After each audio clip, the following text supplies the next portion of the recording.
आज गोटे नुआ संबलपुरी कथानी ना लोग देखेन कान लेखक संतोष कुमार दाबर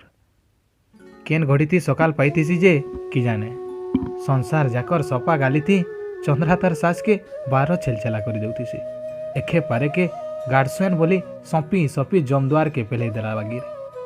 तार घर आखर पाखर लोग हरमेशा सुनी सुनी ताकर कान पाची गलान तार सास जे कि 80 बचर लथरो बुढ़ीटे चंद्रार आखिर कुटा से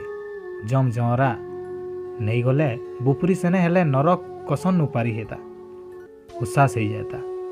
सत के सत तार सास गला पहपहनु चली गला पाचला पतर झड़ी गला परा पाटकर लोग गदा हेइछन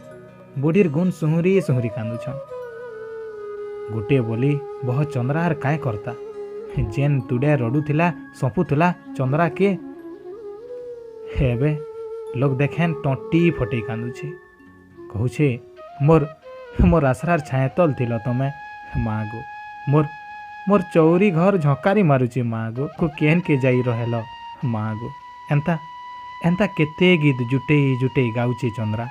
हेले ता नाखिनु बुने भी आखल नहीं नाही रागटे देले लोके काना कहबे बोली चंद्रा तार कपड़ार कानिन मुह के जाकी करी कांदुचे हे लोग देखेन कांदुचे हे सते लोग देखेन कांदुचे।